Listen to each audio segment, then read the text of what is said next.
सोचिए, एक बड़ा रेलवे प्रोजेक्ट, सालों की प्लानिंग, सारी मंजूरियां मिल चुकी हैं और फिर अचानक पूरा का पूरा रूट ही बदल दिया जाता है। ये कहानी है महाराष्ट्र के एक ऐसे ही प्रोजेक्ट की जिसमें एक बहुत ही अप्रत्याशित मोड़ आया। चलिए आज इसी की पड़ताल करते हैं। तो सबसे बड़ा सवाल यही उठता है ना कि आखिर ऐसा हुआ क्यों? एक प्रोजेक्ट जो फाइनल हो चुका था उसे पूरी तरह से रीरूट करने की जरूरत क्यों पड़ गई? चलिए इसी दिलचस्प गुत्थी को सुलझाते हैं। हाँ, तो बात हो रही है पुणे और नासिक के बीच बनने वाली एक semi high speed train link की। एक ऐसा प्रोजेक्ट जिसका सबको बेसब्री से इंतजार था। सब कुछ सही चल रहा था, रूट फाइनल, अप्रूवल मिल चुके थे, पर फिर एकदम से सब पर पानी फिर गया, प्लान्स बदल गए। तो देखिए, जो पहले प्लान था वो था एकदम सीधा रास्ता, सिन्नर और संगमनेर से होता हुआ, सिंपल। लेकिन जो नया रूट प्रपोज किया गया वो घूम कर जा रहा है चाकण और शिरडी से होकर। जाहिर है ये लंबा है, तो सवाल वही है, ऐसा किया क्यों गया? इस पूरे बदलाव की जड़ में है एक बहुत ही अनोखा टकराव, ट्रेन बनाम टेलीस्कोप। जी हाँ, एक तरफ थी रफ्तार भरती हुई एक मॉडर्न ट्रेन और दूसरी तरफ आसमान की गहराइयों में झांकता हुआ एक विशालकाय टेलीस्कोप। अब समझते हैं कि ट्रेन से क्या प्रॉब्लम थी।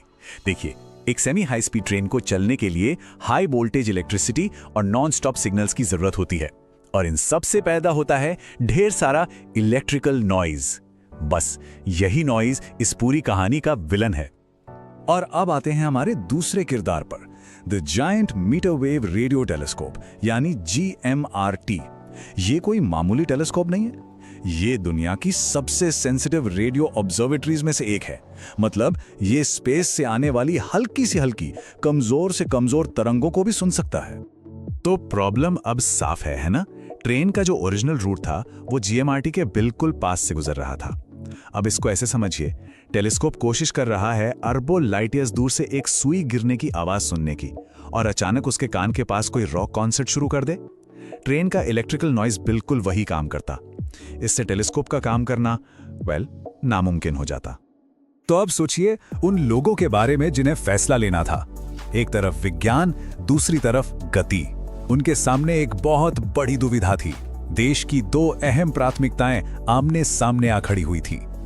एक तरफ मॉडर्न कनेक्टिविटी की जरूरत, इकोनॉमिक ग्रोथ जो इस ट्रेन लाइन से मिलने वाली थी, और दूसरी तरफ हमारी एक अमूल्य वैज्ञानिक विरासत, एक प्राइसलेस साइंटिफिक एसेट जिसे हर कीमत पर बचाना जरूरी था। इस मुश्किल घड़ी में देश के विज्ञान और परमाणु ऊर्जा विभागों से सलाह ली गई। काफी विचार विमर्श के बाद फैसला हुआ। फैसला यह था कि GMRT को बचाना ही होगा, वही पहली प्राथमिकता है, और इसके लिए ट्रेन को अपना रास्ता बदलना पड़ेगा। चलो, GMRT तो बच गया, फैसला ले लिया गया, लेकिन इस बड़े बदलाव का जमीन पर क्या असर हुआ? इस कहानी में कौन जीता और किसको हार का सामना करना पड़ा? और ये कोई छोटा मोटा बदलाव नहीं था कि थोड़ा सा रास्ता इधर उधर कर दिया, नहीं, एक पूरी की पूरी नई लाइन डिजाइन की गई, और इस नए रूट की लंबाई अब है लगभग 235 किलोमीटर। तो इस नए रूट के कुछ फायदे भी हुए और कुछ नुकसान भी। सबसे बड़े विजेता तो विज्ञान और GMRT रहे। उनके साथ साथ चाकण का इंडस्ट्रियल एरिया और शिरडी का तीर्थ स्थल भी जीत गए, क्योंकि अब ट्रेन वहां से गुजरेगी। लेकिन इसके हारने वाले भी थे। सिन्नर और संगमनेर जैसे इलाके जो ओरिजिनल प्लान में थे, अब इस नए रेल मैप से पूरी तरह बाहर हो गए। और इसका असर सीधा सीधा उन लोगों पर पड़ेगा जो इस ट्रेन में सफर करेंगे। रूट लंबा हुआ तो टाइम भी ज्यादा लगेगा। कितना ज्यादा? अनुमान है कि करीब करीब 45 मिनट एक्स्ट्रा लगेंगे पुराने प्लान के मुकाबले। जाहिर है जिनके इलाके बाईपास हो गए वो खुश नहीं थे। सिन्नर और संगमनेर के स्थानीय नेताओं ने इसका विरोध किया। उनका कहना था कि अरे, एक बीच का रास्ता भी तो हो सकता था, जैसे GMRT के पास एक सुरंग बना देते, इससे GMRT भी सेफ रहता और ओरिजिनल रूट भी बच जाता। खैर, जो हुआ सो हुआ। अब इतने सारे बदलावों और विवादों के बीच सवाल यह है कि आज की तारीख में इस प्रोजेक्ट का क्या हाल है, कहां तक पहुंचा है ये काम। चलिए देखते हैं। तो अच्छी खबर यह है कि प्रोजेक्ट रोका नहीं है। कुछ सेक्शंस जैसे पूर्णतांबा, निम्बड़क वो कंप्लीट भी हो चुके हैं। मेन लाइन की डिटेल प्रोजेक्ट रिपोर्ट यानी DPR भी तैयार है। अब बस रेलवे मंत्रालय से फाइनल ग्रीन सिग्नल का इंतजार है।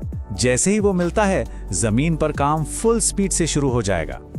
तो पुणे नासिक रेल की ये गाथा सिर्फ एक ट्रेन लाइन की कहानी नहीं है।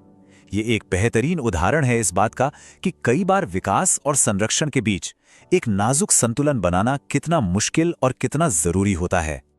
और ये कहानी हम सबके लिए एक बड़ा सवाल छोड़ जाती है। जब प्रगति और विरासत आमने सामने आ जाते हैं, तो क्या कोई ऐसा रास्ता हो सकता है जो सच में सभी को उनकी मंजिल